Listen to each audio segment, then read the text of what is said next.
Are you an overwhelmed SaaS founder ready to make the leap from leading a team to leading an organization?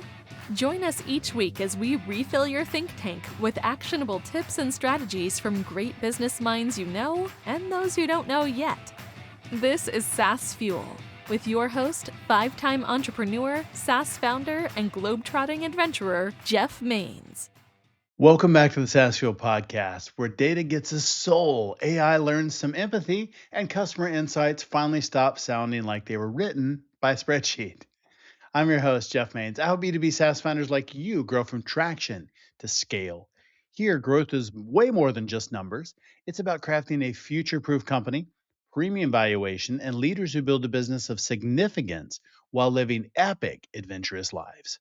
What if the most valuable data in your company isn't sitting in a dashboard, but buried in stories that no one is asking for?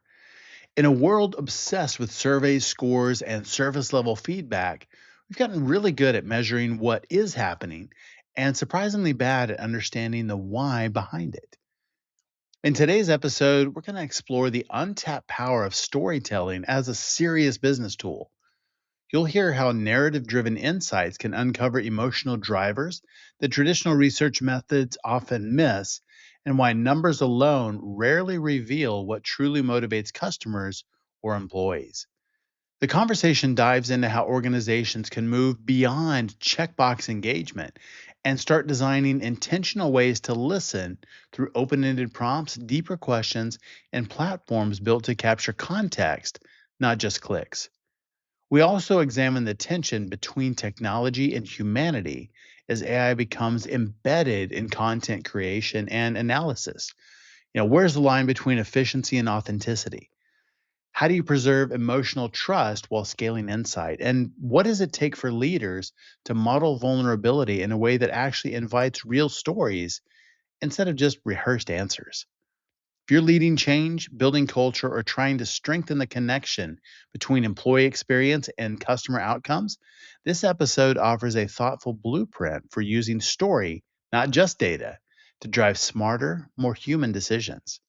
Let's get into it. Our expert guest last Thursday was Paige Weiss, founder and CEO of Tree Ring Digital. She showed us why digital growth without digital protection is risky. From lost logins to AI misfires, Paige broke down how companies can safeguard over 200 essential data points and avoid costly chaos. Her message: protect your infrastructure, slow down the noise, and use AI with intention. And our founder last week was AJ, CEO of Daylight. He shared what long term SaaS resilience really looks like. From surviving the dot-com crash to managing a gradual desktop to cloud transition, AJ emphasized discipline, systems thinking, and earning customer trust over decades, not just quarters. If you missed either of those episodes, go back and check them out. My guest today is James Warren, founder and CEO of Share More Stories, a human experience insights company helping organizations uncover the emotional drivers behind employee and customer behavior. Through his Seek platform, James blends storytelling, AI, and research to help brands understand not just what is happening, but why it's happening. Welcome someone who reminds us that behind every data point is a story, and behind every story is meaning. Welcome, James Warren. Hey, James, welcome to SaaS Fuel. We spent about 20 years in a corporate career before founding Share More Stories. What was missing in the work you're doing that made you feel you had to build something of your own? Wow, that's a great question. All my life, I've wanted to be two things, at least as long as I could think of them. One was a writer, I guess storyteller more broadly, and the other was an entrepreneur. And even as a kid, I tried doing both of those things. My mom used to tell me that she would bring me out to their friends at cocktail parties that they'd host, and I'd be 3 years old telling them stories and then go back to my room and go to bed. And so I guess I definitely had the storytelling bug early, and I loved to write early. That's But the great. entrepreneurial side of me really building, and I think both of those things, creating and building, those have been things that I've loved. When I got to do that in my corporate career, I was extremely happy. And then when I had the opportunity to go out on my own, I knew this was exactly what I wanted to do. Very cool.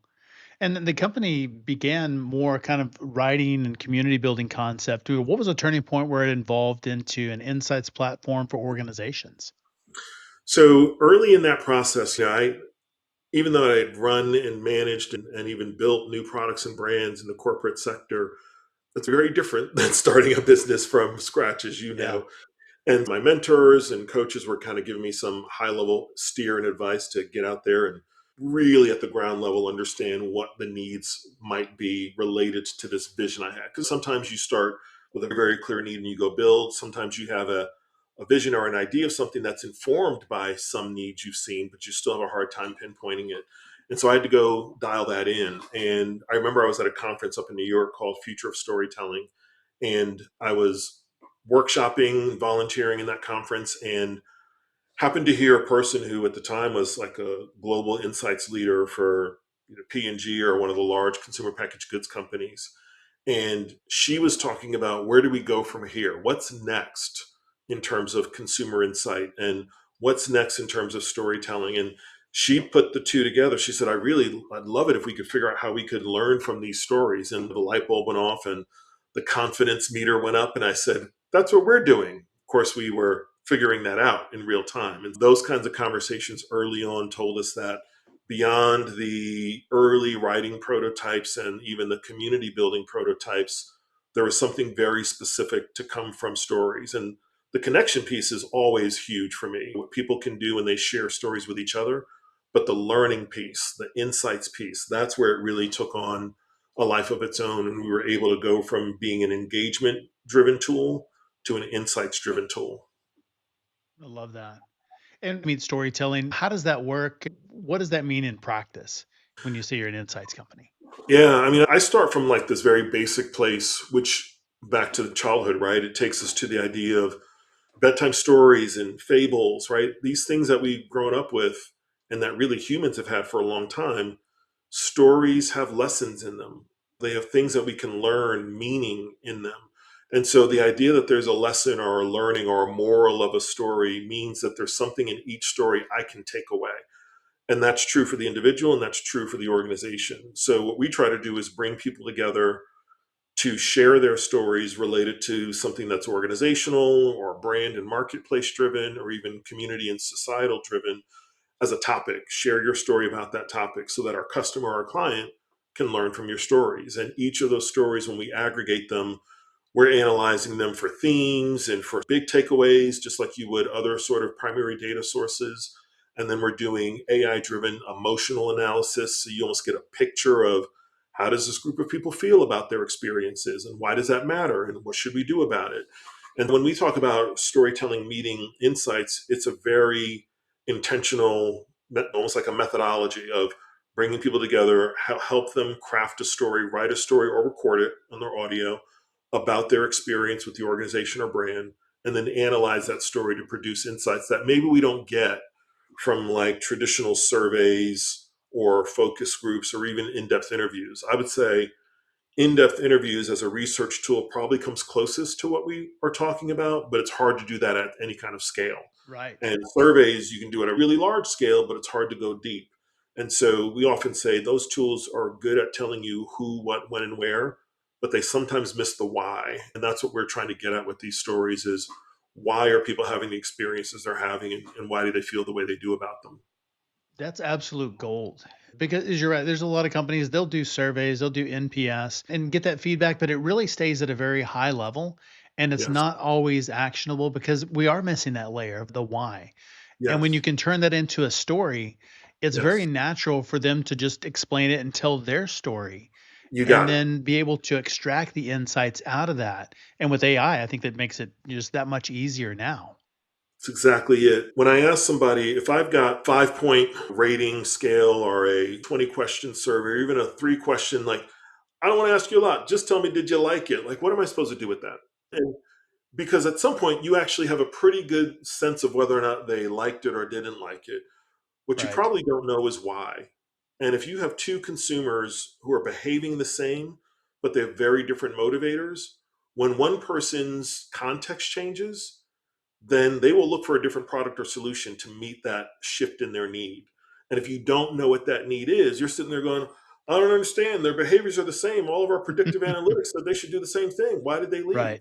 Because we didn't understand why they were staying in the first place. We didn't understand what they were really in search of.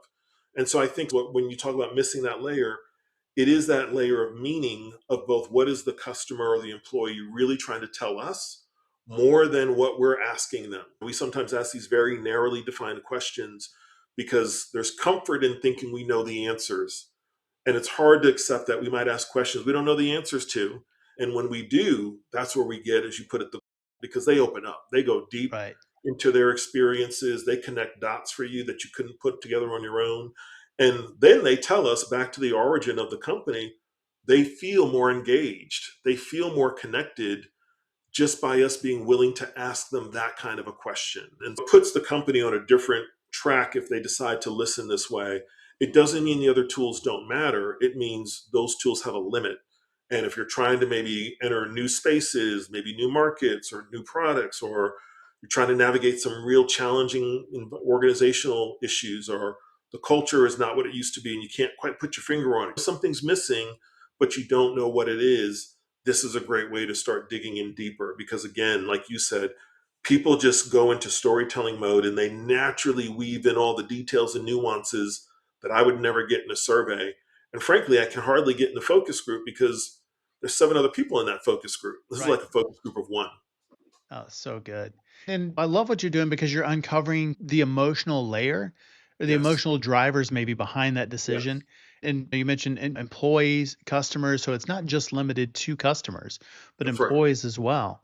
Why do you think organizations have been so bad historically at measuring what people actually feel?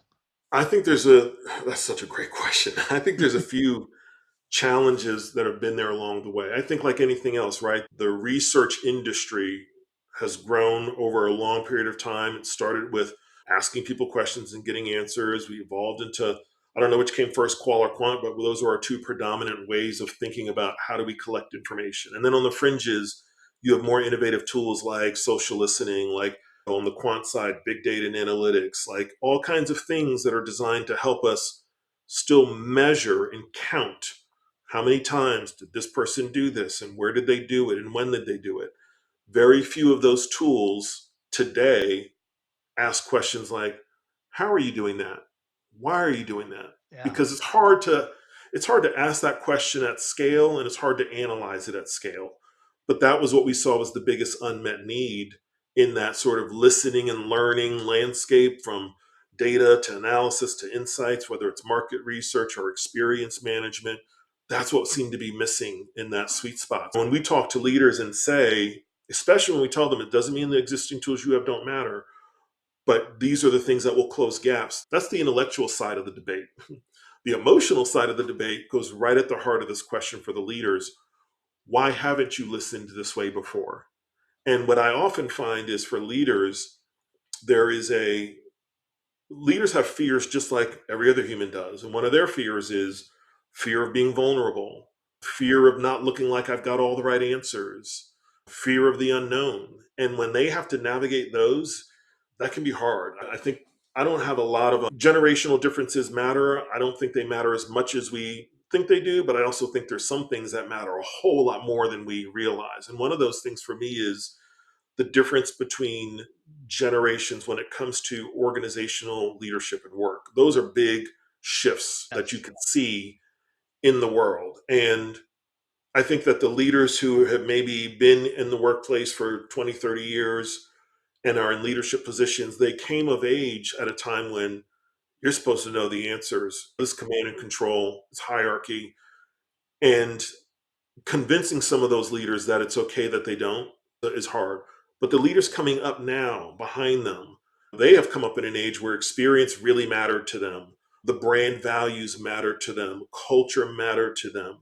So now those folks are sent into leadership positions. They're bringing those values, those beliefs with them. And they don't have the same hurdle to get over around, why should I be doing this? They are actually looking for, how do I do this? How do I do this better? Really good. And it's interesting just to think about the different generations and how leadership has evolved because it certainly Yeah. has over the last 20, 30 years for sure. And probably even in the last 5 or 10 in a new way. was, Yeah. it's certainly in the last 5 and really learning more about how to lead remote, how to build a culture that Yeah. way, how to adapt your leadership style. I mean, there's so many different things and being able to capture that and not only internally but externally with your employees, with your customers, and be able to get that no matter where they are, just getting them to tell their story and then Yes. being able to capture the pieces out of that. Well, it's the connections, right? Leadership impacts the organizational culture. It is not the culture, but it has a huge outsized influence on it. Yeah. And then as the employee experience goes, sooner or later, the customer experience goes. And if the customer experience is great, it will largely coincide with you achieving the business and organizational results you want. And if it's not, you're probably struggling. You go that do that in reverse and you work upstream and you start to say to leaders, look, some of this is about you understanding how you're leading and what kind of impact you're having on the organization and the brand, which you may not even be aware of. And a lot of leaders nowadays are willing to say, I know I've got blind spots. I need to know what they are. And that usually, if you can have a leader with that mindset that they need to be vulnerable enough to both listen and sometimes vulnerable enough to share, to set the example, you can have a really rich learning journey inside that organization. Because when they model that, then their employees say, if so and so decided to do this, I don't know if I trust this company the way I did 10 years ago, but I'll give it a shot because so and Right. so did it. And they will tell us that. They will tell us that it makes a difference. One time we were working with an organization, a large manufacturing organization, and we did some of this work we do. It's called the Seek platform. We did the Seek sessions in person at a number of their manufacturing facilities. And this was a company, I mean, they had tons of employee engagement surveys, tons of customer data. And we went to one of their manufacturing facilities. And I remember it like it was yesterday. We walk in, we're in a plant in like what would be an instructor training room, a classroom, big enough for 50, 60 people. And we walk in and get set up. And then people start coming off their shift and coming right into the class to participate in the Seek session. And I mean, they're like taking off their hard hats and getting comfortable almost as if they're going to do a training.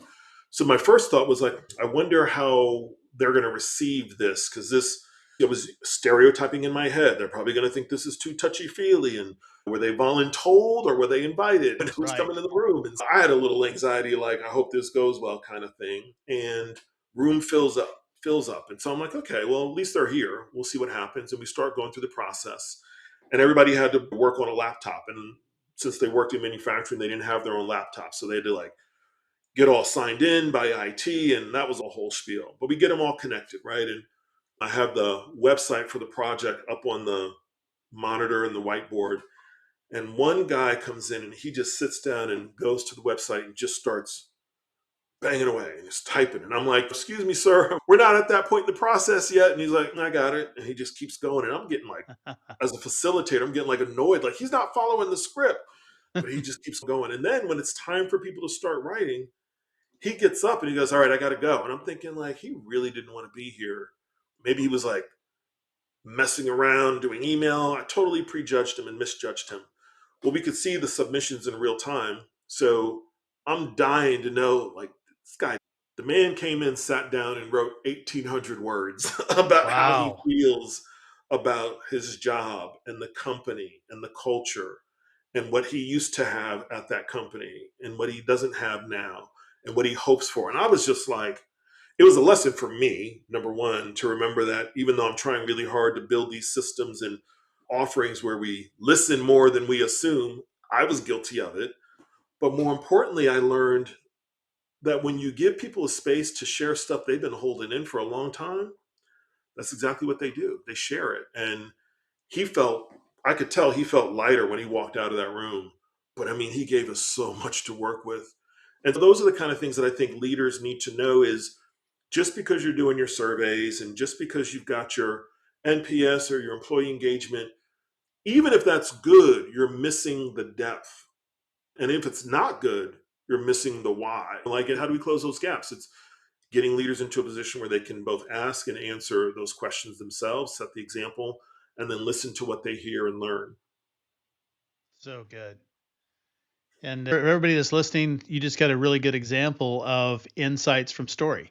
So we just got leadership insights from that story. several really good ones. And so I think that's just showing the process in action right there. Exactly right. Really good. One of the things in building the platform over the last few years, I mean, there are a number of Yeah. businesses that had to figure out how to go digital essentially overnight. Yeah. So how did, the kind of the transition and remote work and that kind of thing shape your decision to build Seek in a way that could support hundreds of thousands of participants, Yeah. which transitioned from much more kind of heavily workshop environment like you were talking about before? I think every founder, business leader, even just creators and builders, you can always point to like that one time where it could have gone this way, but it went that way. Yeah. And maybe it was preparation, maybe it was willingness, maybe it was all those things, but you couldn't have control which way it went. You just could control your ability to react well to it. And we had a fairly new customer. I mean, we had been running these sort of analyses with our own methodology. Our CTO, Andy Citizen, is brilliant, and he took what I was doing as a very granular manual process using IBM, and he built our own technology. He built our own algorithms, and we were still running that sort of like lab scale benchtop. We'd do a workshop, we'd process everything manually, and then we'd issue insights and reports. And we had an idea in 2018, we knew we wanted to start to turn that into a real platform. 2019, we started selling the process and using that to help us fund development, basically. And one of our first customers of the Seek process was a travel and tourism brand, Virginia's for Lovers, which is a nationally, globally known brand.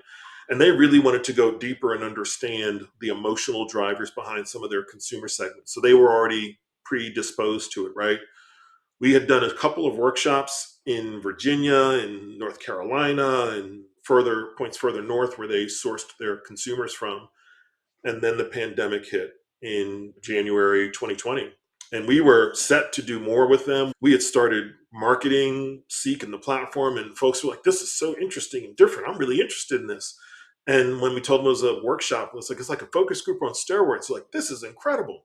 The two industries we were deeply focused on were travel and healthcare. And so Okay. when the pandemic hit, those two industries, of course, for two very different sets of reasons. One, travel shrunk to almost nothing, and healthcare was overburdened, but had Right. zero capacity to do anything besides treat people.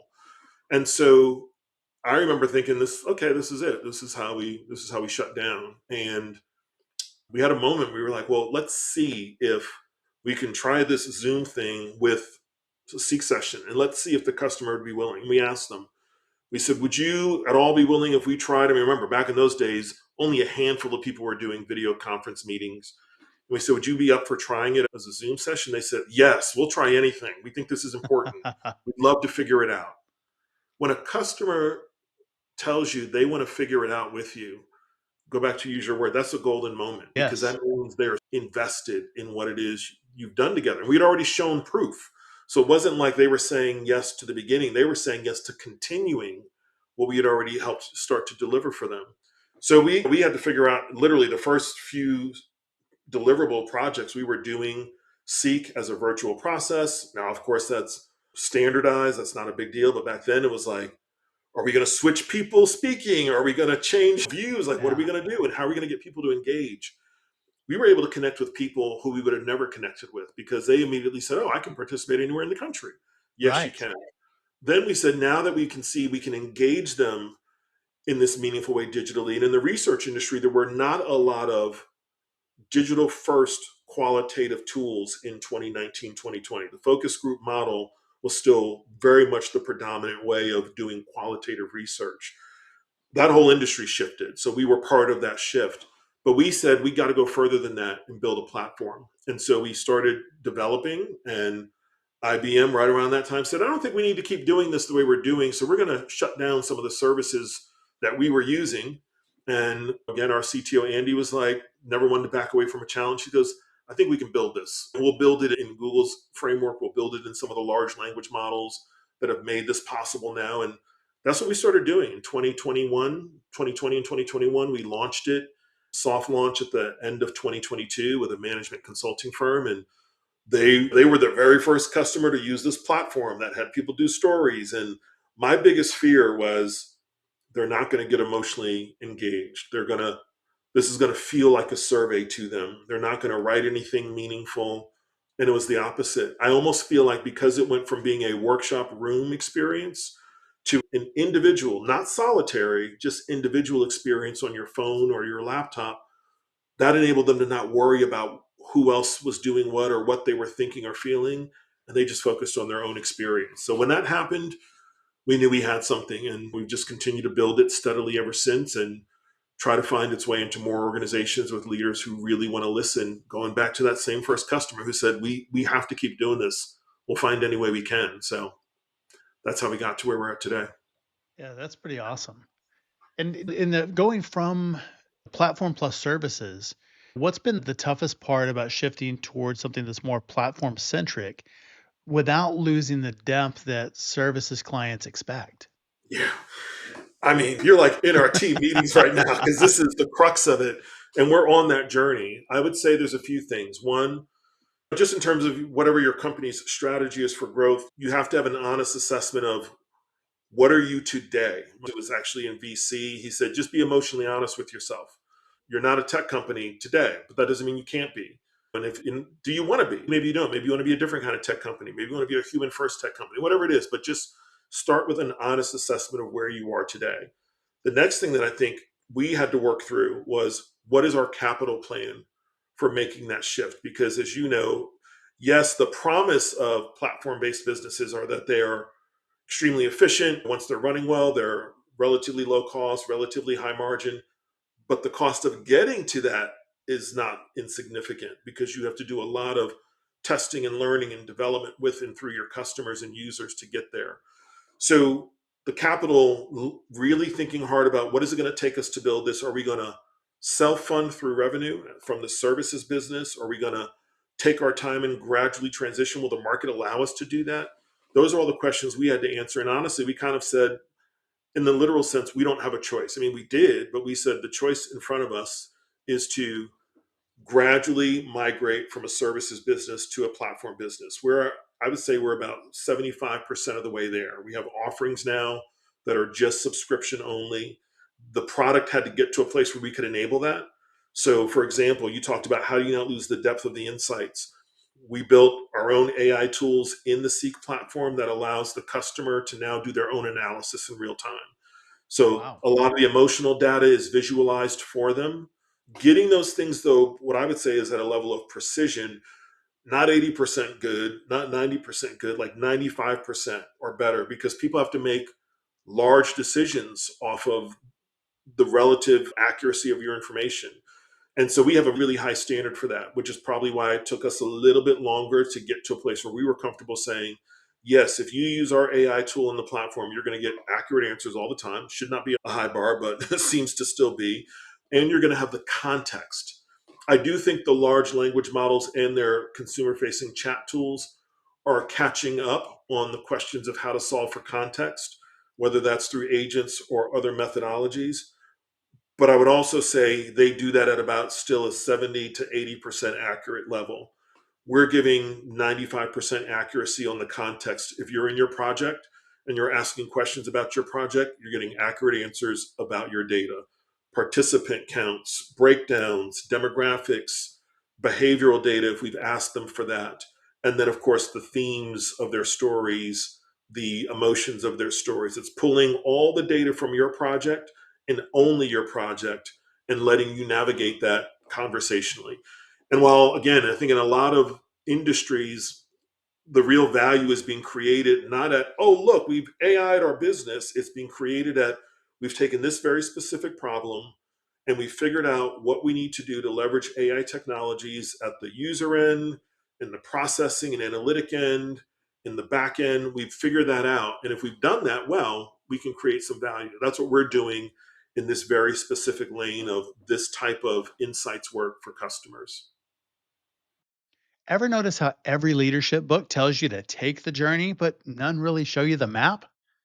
Well, after scaling multiple companies to over 260 million in combined revenue and working with over 1,000 leaders, I discovered the key difference that separates leaders who burn out from those who build unstoppable momentum.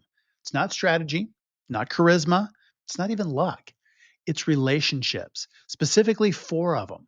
My new book, The Captain's Keys, reveals the stability matrix, a proven system that transforms leadership from survival into sustainable success. Inside, you'll discover the four critical relationships every leader needs and exactly how to build them. You can get your copy at thecaptainskeys.com, Amazon, or your favorite bookstore, and it's available in print, ebook, and audio. You don't need another playbook. You just need the right people in your boat. It's really good. And as I understand, inside Seek, customers will develop like a learning roadmap. And so they're Yeah. essentially mapping knowledge gaps and asking questions.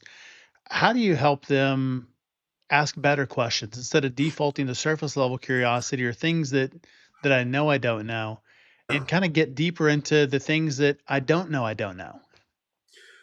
Yeah, I mean, man, you're like in our sessions right now because these are the things we are going deeper on for the exact reason you just said. We want to help our customer get past what they already know, which sometimes has a value. Confirming Sure. something you think is true can be valuable, but that's not really where we can help them change their level of impact, right?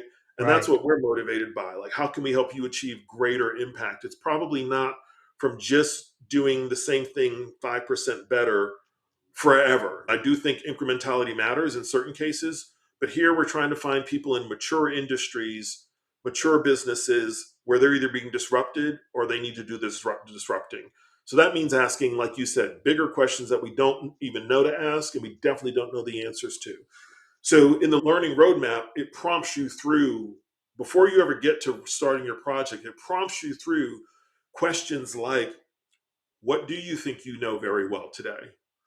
What are some of your hypotheses about your business or your brand or your organization? What are some of your assumptions? What's the biggest question keeping you up at night? And if you could answer that question with clarity, what would that unlock for you in terms of value or impact? So we're trying to just literally shift their thinking mode for the moment because they're usually so engrossed with, even if they're the CEO, they're largely engrossed with operational details these days. And most CEOs can't get past the next quarter, let alone think about the next 5 to 10 years. So giving them a moment of pause to think deeply about their future is the first step. The second is we're building and continue to build more templates and tools that can walk them through these things. The same way we think about asking people, well, before we design this project, basic discovery, like what does that discovery process look like in the Seek platform? And examples, tools, templates, that's a big part of it. And then, of course, for those customers that do want that added level of service or guidance, that's what we're here for. So now the platform can do all the heavy lifting, but we can help you make better use of the platform by saying, okay, we've worked with others in this industry or seen other types of situations. Here's a way to frame this prompt differently so that you get a much, much deeper, richer response. And it's not giving them anything to say because so many of our projects are publicly driven projects. We tend to ask questions that are not, the answer can't be binary. And you That's can good. ask prompts. You can ask people to write a binary response. I don't want that. I want a prompt that will force the user themselves to think, well, wait a minute. And sometimes you get nervous. You're like, if they have to think too hard, that must mean they don't have a good one. No, that means they're getting through all the surface level to get to Right. something a little deeper. That's good. It's okay, like when you're facilitating a room, it's okay if there's silence for a minute. These people are thinking, and Yeah. thinking is a verb. So if they're thinking about what they want to say and write, that is good. Give them the space to do that. So I think we help them on the front end with thinking through the big questions they're trying to answer. And frankly, that's just insights, best practices. But then the platform helps guide them to a place where they can craft a prompt that will engender the kind of response they're looking for. The way we say it is, if we do this right, you're going to get stories that help you answer the big question you don't have the answer today. You might get it all at once, you might get it in pieces, you might get ahas in the middle of the night. You're like, holy crap, I just realized what that person is actually trying to tell me. All of that is what's going to happen as you start listening to people in this deeper way.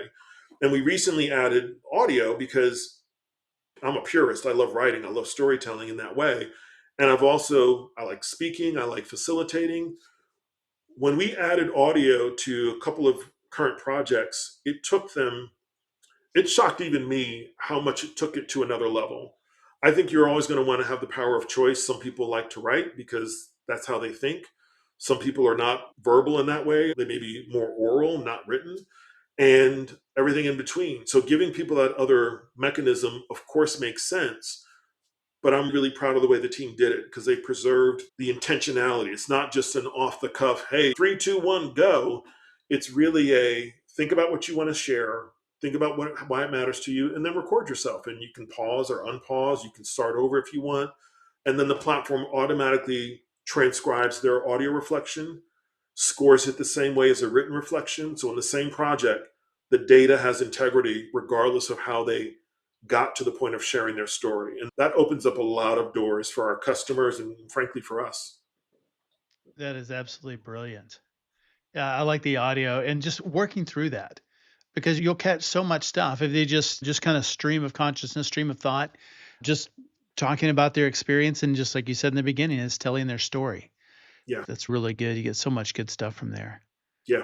You said AI is changing storytelling in a similar way as past tech revolutions, but it's happening a whole lot faster. Is there any kind of worry or concern about the impact of AI on human connection or storytelling? Yeah. I think about it a lot. And honestly, I mean, if anybody's being honest about it, I think you might have people at the extremes that say, this is great, this accelerates our future. And people who are like, this is the worst thing that's ever happened to us. I think the reality is most people are somewhere in the middle. And the reality is most people don't fully know how they feel about it for a number of reasons, because most people haven't taken a very long time to think about it. They're doing that in an environment online where the information that in a very short amount of time we've learned to question the information about the thing we have a question about.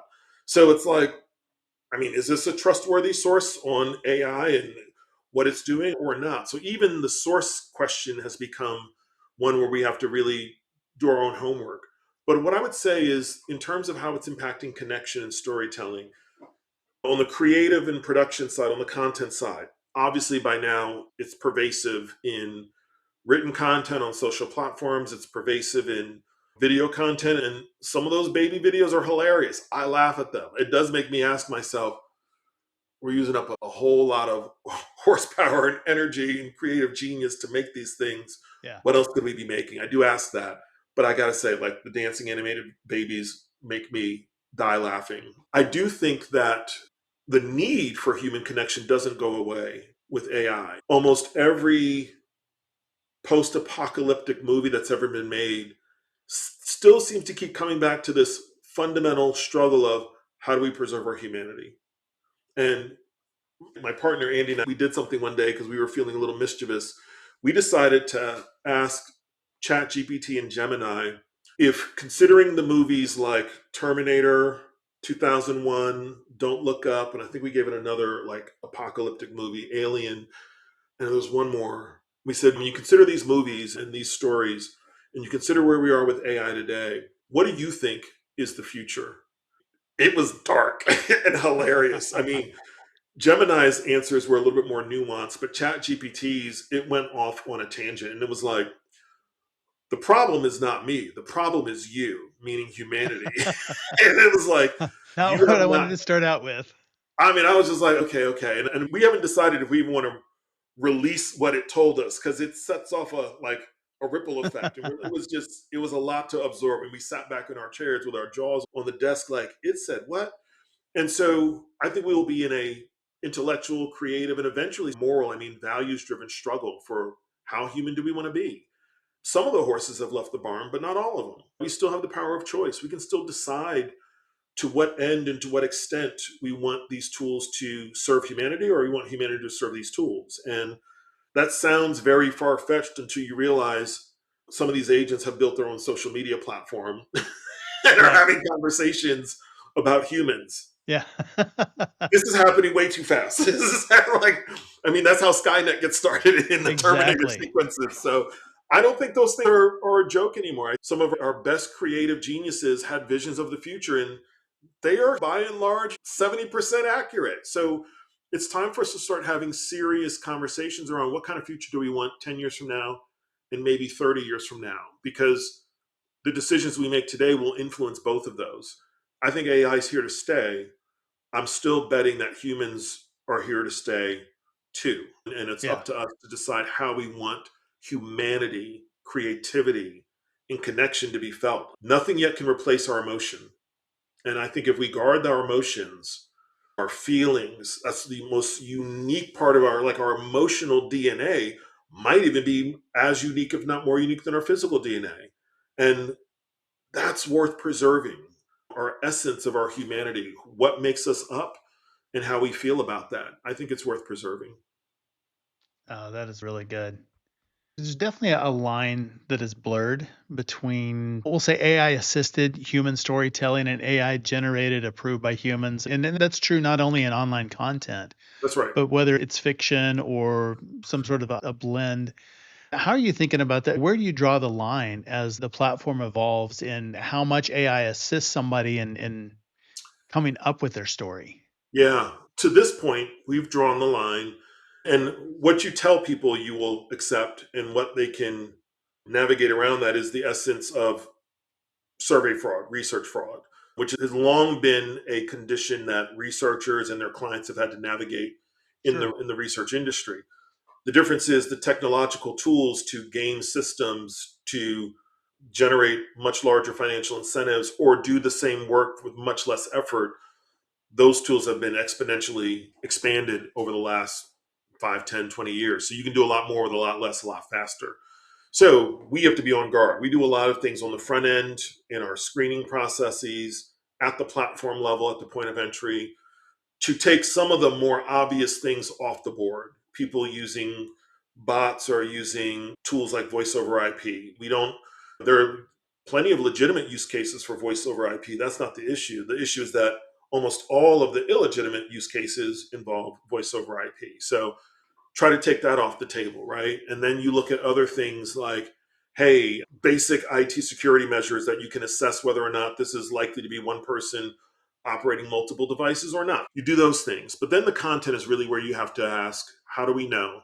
And there's different content detection tools. I won't get into all of them, but I'll say there's ways to know as a pattern. Am I seeing, it's hard, it's not always easy to see it in one individual submission, but as a pattern, am I seeing things that look too similar and that don't seem like they're made by unique individuals? Again, if you've done your job on the front end, you have far less of that to screen through. But we have tools and technologies in place that help us do that automatically, semi automatically, and then human checks at both random and intentional points. That's like the battle against what we would deem as fraudulent content. So now your question is, well, how do you decide what's fraudulent? And I would say that in this day and age where we're paying if we're paying a consumer to share their feedback like they would in a survey or a focus group, we want real feedback. In surveys, that's you have this issue of survey fraud. In focus groups, it's less that obviously a fake person isn't walking in the door of the focus group facility. Right. And generally speaking, a fake person is not jumping on the Zoom. But are they honestly a customer of that brand? Do they honestly have feedback to share about that brand? Did they go research real quick? What do I need to say about product XYZ from brand 123 so that I can get this $150 focus group incentive? Right. Those are realistic. If students can take tests with their phone in the background, then research participants can do virtual research with their phone sitting next to them. One of the things I would say is at some point, AI assisted will become the new norm of how people create a lot of their content. It's just not widely socially acceptable yet in every use case. Does a person using ChatGPT to help them improve their article? That seems now pretty acceptable. Is ChatGPT writing your article? That's now, it used to be unacceptable a year or two ago. That's now depends on the use case. Does having ChatGPT go to the virtual class for you and write the article? That still seems probably no, that's not human. So I think we're still on that continuum of when is it assisting me in doing my human based intention and taking my human knowledge and more efficiently conveying that to another person. That still seems in the generally acceptable sphere versus when is it replacing my human knowledge, my human recollection, or my human experience. And at least in our work, that's definitely not what we want. But I think we'll get to a place where human assisted is the norm. I mean, AI assisted is the norm across all kinds of products, platforms, and uses.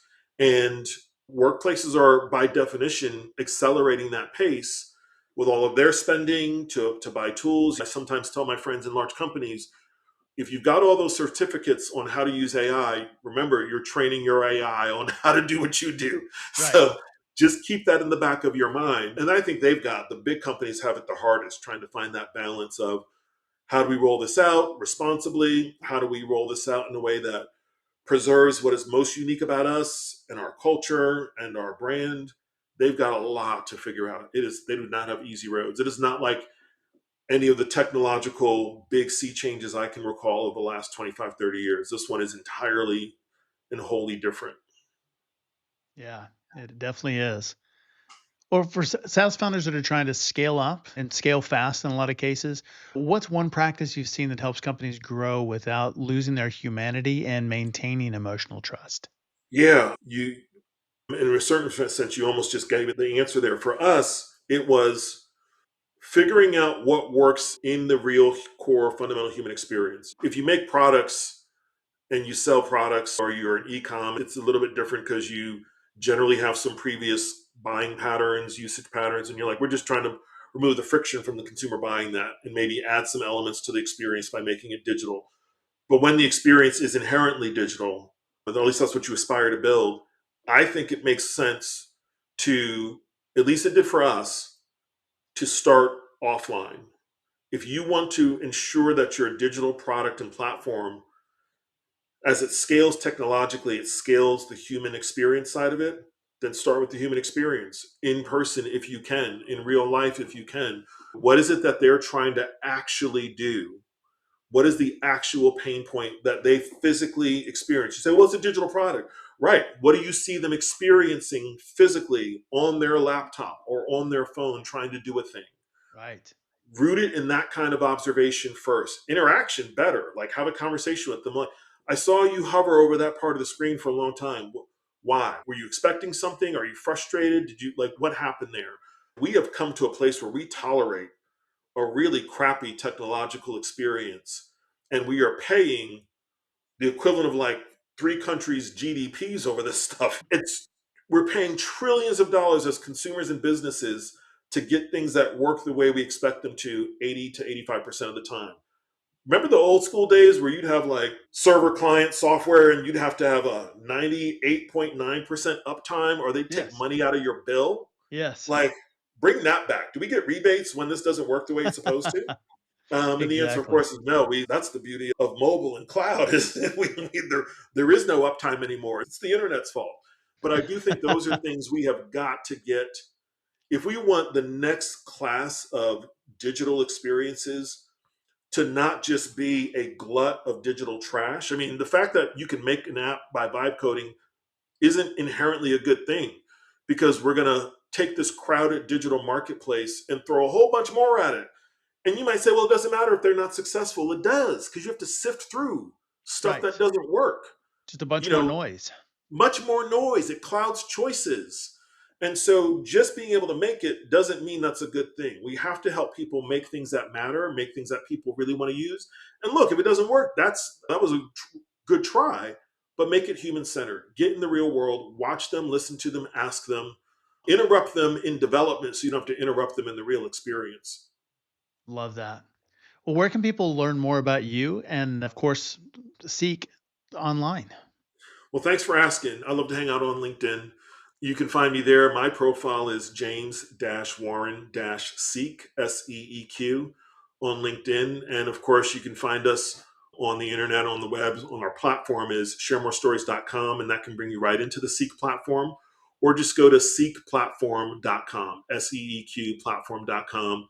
That'll bring you to our landing page, give you some more information. If you're a potential customer that wants to get into this, we can connect, we can talk through what you're trying to learn. We have a couple of projects we're always running that are open to the general public. One, we're studying like what does belonging mean to all different kinds of Americans, whether they see themselves politically different, culturally different. What does belonging look like to them? And so that's a fascinating project, and we've just dropped our first edition of a groundbreaking study on belonging. Hit me up on LinkedIn if you want to get access to that. 4,000 stories, 160,000 emotional data points, mapping belonging in customer experiences at work, in community, and other places too. So yeah, LinkedIn, and then head over to sharemorestories.com. You can find us there. Outstanding. We'll be sure to link that in the show notes. And everybody should get a copy of that report because there's so many cool insights that I think community is Absolutely. one of the few moats left in technology and particularly in SaaS. And so Yeah. if you have those insights and understanding what does belonging mean, what are your clients, what does that mean to them? How can you create a community that they Yes. never want to leave? Now you've Yes. solved the churn problem. That's exactly it. I love that. That's a perfect way to frame it. Cool. James, it's been an absolute pleasure. Thanks for being on SaaS Fuel. Likewise, I'm really glad we were able to connect and glad we could have this conversation. I love what you're doing and how you're helping founders and business owners with SaaS platforms at either the concept stage or the early development stage or the growth stage. I love what you're doing. So thank you Thank you. very much for having me, and let's both keep up the Awesome. good. Thanks again, James, for coming on the show and sharing your journey and insights. You can learn more about James and his company, Share More Stories, at sharemorestories.com. As always, all links, highlights, resources, and full show notes are available at saasfuel.com. And be sure to check out our channel on YouTube. I just launched a series on YouTube about how to create a valuable business over the next 5 years and navigate the AI transition. 3 key things that really matter right now that are going to be a game changer and set you apart from competitors over the next few years that miss these things. So go check that out over there on YouTube. It's at Champion Leadership, and the series is called Future Proof. So go check that out. Thought leaders share. Share this episode with a founder who claims they don't care about titles, but updated LinkedIn within 14 seconds of a promotion.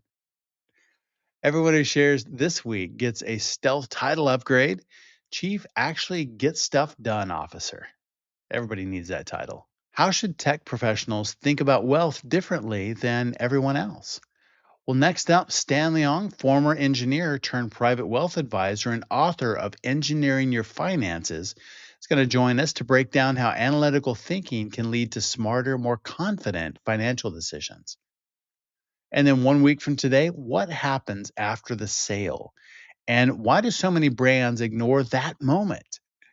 Well, coming up, Ken Rapp, CEO and co-founder of Bluestream, shares how companies can reduce churn and drive revenue by owning the post-purchase experience, not just the marketing funnel. Well, I'll see you next time, and as always, enjoy the journey. Thanks for listening to SaaS Fuel. Full show notes for each episode, which includes a summary, key takeaways, quotes, and any resources mentioned, are available at saasfuel.com. Be sure to follow and subscribe wherever you listen to podcasts. And if you're enjoying the content and getting value from these episodes, please leave us a rating and review at ratethispodcast.com/saasfuel.